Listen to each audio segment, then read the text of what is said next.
નમસ્કાર મિત્રો, જય શ્રી કૃષ્ણ. સ્વાગત છે ફરી એક વખત આપનું આપણી યુટ્યુબ ચેનલ ભક્તિ કીર્તન સંગ્રહમાં.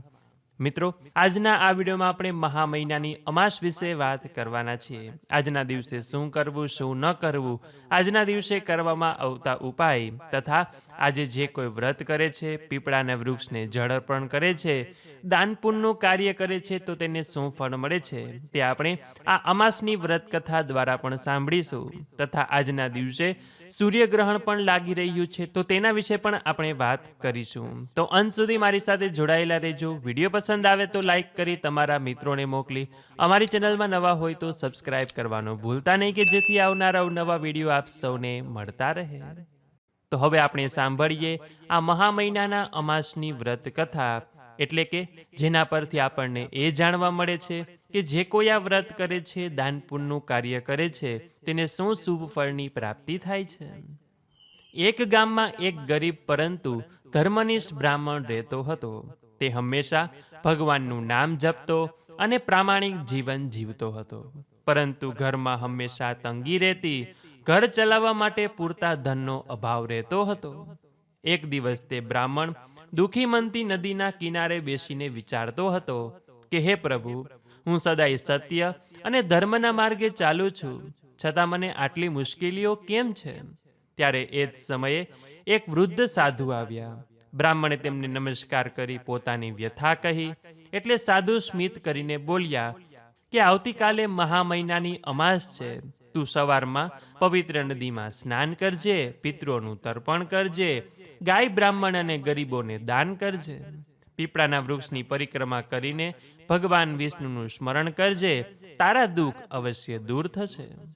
બ્રાહ્મણે સાધુના વચન માની લીધા. મહા મહિનાની અમાસના દિવસે બ્રાહ્મણે વહેલી સવારે સ્નાન કરી પિતૃઓને તર્પણ કર્યું, ગરીબોને અનાજ અને વસ્ત્રનું દાન આપ્યું અને પીપળાના વૃક્ષની 108 પરિક્રમા કરી વિષ્ણુ ભગવાનનું સ્મરણ કર્યું. એ દિવસ પછી ધીમે ધીમે તેના જીવનમાં પરિવર્તન આવવા લાગ્યું. તેના ઘરમાં સુખ સમૃદ્ધિ વધવા લાગી. સંતાનો સુખી થયા, ઘરમાં શાંતિ અને આનંદ છવાઈ ગયો. અને એક રાતે બ્રાહ્મણને સ્વપ્નમાં તેના પિતૃઓ દર્શન આપીને બોલ્યા કે મહા મહિનાની અમાસના દિવસે કરેલા તર્પણ અને દાનથી અમે તૃપ્ત થયા છીએ. હવે તારા ઘરમાં કદી અછત નહીં રહે. બ્રાહ્મણ આનંદથી ભરાઈ ગયો અને જીવનભર મહા મહિનાની અમાસનું વ્રત કરતો થયો. તો બોલીએ શંકર ભગવાન કી જય, શ્રી વિષ્ણુ ભગવાન કી જય. મિત્રો, અમાવસ્યા કે જે મહિનામાં એક જ વખત આવે છે અને આ અમાવસ્યાની તિથિ એ આપણા પિતૃદેવને સમર્પિત છે. આજના દિવસે તેમના માટે શ્રાદ્ધ, તર્પણ, પિંડદાન વગેરે જેવા કાર્યો કરીને તેમના આશીર્વાદ પ્રાપ્ત કરવાનો દિવસ છે. કેમ કે પિતૃઓની કૃપા પ્રાપ્ત થાય તો સંતાન, સુખ, ધન, વૈભવ, સુખ, શાંતિ આદિની પ્રાપ્તિ થાય છે. આ અમાવસ્યાનું મહાત્મય એટલા માટે પણ વધી જાય છે કારણ કે આજથી દ્વાપર યુગની શરૂઆત થઈ હતી. એટલા માટે આજે દાનનો પણ મહિમા છે અને કહેવાય છે કે આજે જે ભક્તો દાન પુણ્ય કરે છે તેને 100 વર્ષના દાન બરાબર પુણ્યની પ્રાપ્તિ થાય છે. પણ દાન પુણ્ય સામર્થ્ય અનુસાર કરવું જોઈએ. દાન હંમેશા શ્રદ્ધાથી કરવું જોઈએ. પરાણે ક્યારેય દાન કરવામાં આવતું નથી. ડરથી પણ દાન ન કરવું, કર્જ લઈને પણ દાન કરવામાં આવતું નથી તો તેનું પુણ્ય ફળ મળતું નથી. એટલા માટે આજના દિવસે જો શક્તિ હોય તો કાળા તલ, ઘઉં, ઘી, વસ્ત્ર, જૂતા, ચપ્પલ, ધાન્ય, ગોળ, નમક, મીઠું કે પછી યથાશક્તિ આપણે કોઈ પણ વસ્તુનું દાન પુણ્ય કરી શકીએ છીએ. કહેવાય છે કે અમાવસ્યાની આ તિથિ જો સોમવાર, મંગળવાર, ગુરુવાર અને શનિવારે આવે તો સૂર્યગ્રહણથી પણ અધિક ફળ આપનાર હોય છે. કે જેમાંથી આ વર્ષે આ અમાસની તિથિ 17 ફેબ્રુઆરી 2026ને મંગળવારે આવે છે કે જેને ભૌમવતી અમાસ તરીકે ઓળખવામાં આવે છે. અને આજના દિવસે સૂર્યગ્રહણ પણ લાગી રહ્યું છે. એટલે કે ભૌમવતી અમાસ અને સૂર્યગ્રહણનો મહત્વનો અને દુર્લભ સંયોગ રચાઈ રહ્યો છે. તો આપણે આ વર્ષે થનાર સૂર્યગ્રહણ વિશે થોડી વાત કરીએ. તો આ સૂર્યગ્રહણની શરૂઆત 17 ફેબ્રુઆરી 2026 મંગળવાર બપોરે 3:26 શરૂ થાય છે કે જે પૂર્ણ રાત્રે 7:57 થાય છે. પરંતુ આ સૂર્યગ્રહણ ભારતના કોઈ પણ ભાગમાંથી જોઈ શકાશે નહીં. તે મુખ્યત્વે એન્ટાર્કટિકા, દક્ષિણ આફ્રિકા અને દક્ષિણ અમેરિકાના ભાગમાંથી જોઈ શકાશે. તો હવે આપણે મહા મહિનાની અમાસ વિશે વાત કરીએ. તો આ દિવસ પિતૃતર્પણ, દાનપૂન અને પૂજાપાઠ માટે અત્યંત શુભ માનવામાં આવ્યો છે. આજના દિવસે જો પિતૃઓ માટે શ્રાદ્ધ, તર્પણ, દાનપૂન કાર્ય કરવામાં ન આવે તો પિતૃઓની અવકૃપા પણ ઉતરે છે. જ્યોતિષશાસ્ત્ર અનુસાર તેને પિતૃદોષ લાગ્યો કહેવાય છે. પિતૃદોષ અર્થાત જેમાં સંતાન ઉત્પત્તિના કારણમાં વિઘ્ન આવે, કુટુંબની વંશવૃદ્ધિ અટકે, ધનનો અભાવ રહે, ગરીબાઈ રહે, રોગ અને શારીરિક કષ્ટો વધી જાય, શારીરિક પીડા વધી જાય, માનસિક પીડાનો ભોગ બનવું પડે, દુર્ઘટના થાય, ઘરમાં કલેશ કંકાસ ઉત્પન્ન થાય. અને આ બધા કારણો એવા છે કે જે પિતૃદોષના લક્ષણ બતાવે છે. એટલે આમાંથી છૂટવા માટે આજના દિવસે અમુક ઉપાય કરવા જોઈએ. આજે પીપળાના વૃક્ષનું પૂજન કરવું જોઈએ, ત્યાં દીપદાન કરવું જોઈએ, સરસવનો તેલનો દીવો કરી શકાય અને પિતૃઓને પ્રાર્થના પણ કરવી જોઈએ.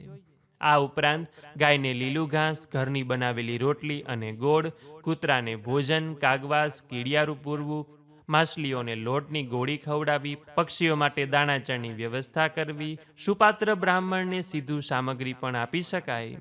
આવા કાર્યો કરવાથી પિતૃદોષમાંથી આપણને રાહત મળી શકે છે અને આપણા પિતૃઓ આપણાથી તૃપ્ત પણ થાય છે. કહેવાય છે કે જો આપણે આખું વર્ષ દાનપુણ્યનું કાર્ય કરી ન શકીએ તો આ અમાસનો દિવસ એવો છે કે જે દિવસે આપણે દાનપુણ્યનું કાર્ય કરીએ છીએ, પવિત્ર તીર્થોમાં જઈને સ્નાન કરીએ છીએ તો આપણને તેનું અનેક ગણું ફળ મળે છે. અને આ મહા મહિનાની અમાસના દિવસે વ્રત ઉપવાસનું પણ ઘણું મહત્વ બતાવેલું છે. આજના દિવસે ત્રાંબાના લોટામાં જળ ભરીને તેમાં કાળા તલ, પુષ્પ અને કંકુ નાખીને સૂર્યનારાયણને અર્ઘ આપવામાં આવે છે. ગાયત્રી મંત્રનો જપ કરવામાં આવે છે, કારણ કે પિતૃના પણ પિતૃ એટલે કે ભગવાન સૂર્યનારાયણ દેવ. આ અમાસના દિવસે શંકર ભગવાનનું પણ પૂજન થાય છે. શિવલિંગ પર જળાભિષેક કરવામાં આવે છે કે પછી દૂધથી અભિષેક કરવામાં આવે છે, બીલીપત્ર ચડાવવામાં આવે છે અને ઓમ નમઃ શિવાય મંત્રનો જાપ કરવામાં આવે છે કે જેનાથી જો આપણે મહાશિવરાત્રિ ઉપર કોઈ કારણોસર પૂજા કરી શક્યા ન હોય અને અમાસના દિવસે શિવ પાર્વતીનું પૂજન કરીએ છીએ તો તેનું પણ આપણને પુણ્યફળની પ્રાપ્તિ થાય છે. જે કોઈ સૌભાગ્યવતી સ્ત્રી અમાસનું વ્રત રાખે છે તેણે આજે ખાસ કરીને શિવ પાર્વતીનું પૂજન કરવું જ જોઈએ. આ અમાસના દિવસે કોઈ નવીન વસ્તુની ખરીદી ન કરવી જોઈએ, કોઈ માંગલિક કાર્યો, શુભ કાર્યો કરવા ન જોઈએ, કારણ કે આજનો દિવસ આપણા દિવંગત પિતૃઓને સમર્પિત છે. આજે બ્રહ્મ મુહૂર્તમાં ઉઠી સ્નાન કરી, શુદ્ધ વસ્ત્ર ધારણ કરી, ઘરના મંદિરની સાફ સફાઈ કરીને ઘરના મંદિરમાં પૂજા પાઠ કરવા જોઈએ. લક્ષ્મીનારાયણનું પૂજન કરવું જોઈએ, શંકર ભગવાનનું પૂજન કરવું જોઈએ, ગણેશજીનું પૂજન કરવું જોઈએ. ખાસ કરીને આજે મહામૃત્યુંજય મંત્રનો જાપ કરવો અને વિષ્ણુ સહસ્ત્ર નામનો પાઠ કરવો જોઈએ. આજે મંગળવાર હોવાથી આજનો દિવસ હનુમાનજીને પણ સમર્પિત છે, એટલે આજે આપ હનુમાન ચાલીસા અને સુંદરકાંડનો પાઠ પણ કરી શકો છો. અને આજે સૂર્યગ્રહણ પણ થવાનું છે, એટલે આ ગ્રહણના સમયગાળામાં જેટલું પણ આપણે ભગવાનનું નામ લઈએ એનું આપણને 100 ગણું પુણ્યફળ મળે છે એવી માન્યતા છે. તો આ અવસરનો આપણે અવશ્ય લાવો લેવો જોઈએ. તો આ રીતે આપણા શાસ્ત્રમાં આ મહા મહિનાની અમાસનું મહત્વ બતાવવામાં આવેલું છે. તો મિત્રો, સાંભળ્યું ને કે મહા મહિનાની અમાસનું કેટલું મહત્વ છે. તો આ જ રીતે આજના દિવસે આપની યથાશક્તિ અનુસાર દાનપુણ્યનું કાર્ય કરજો, ભગવાનનું નામ સ્મરણ કરજો અને પવિત્ર નદીમાં સ્નાન કરવા જઈ ન શકીએ તો સવારે સ્નાન કરતી વખતે ગંગા જળ ઉમેરીને સ્નાન કરશો તો પણ તે પવિત્ર નદીમાં સ્નાન કર્યા બરાબર પુણ્યફળની પ્રાપ્તિ થઈ જશે. તો આ વિડીયોમાંથી નવું જાણવા શીખવા મળ્યું હોય તો વિડીયોને લાઇક કરી તમારા મિત્રોને મોકલી, અમારી ચેનલમાં નવા હોય તો સબસ્ક્રાઇબ કરવાનું ભૂલતા નહીં કે જેથી આવનાર અવનવા વિડીયો આપ સૌને મળતા રહે. તો આ સાથે હવે મને રજા આપો, મળીશું ફરીથી એક નવા વિડીયોમાં. ત્યાં સુધી આપ સૌ લોકોને અમારી ચેનલના જય શ્રી કૃષ્ણ. ધન્યવાદ. મારી સાથે જોડાઈ રહેવા બદલ, મને સાંભળવા બદલ આપ સૌ લોકોનો ખૂબ ખૂબ આભાર.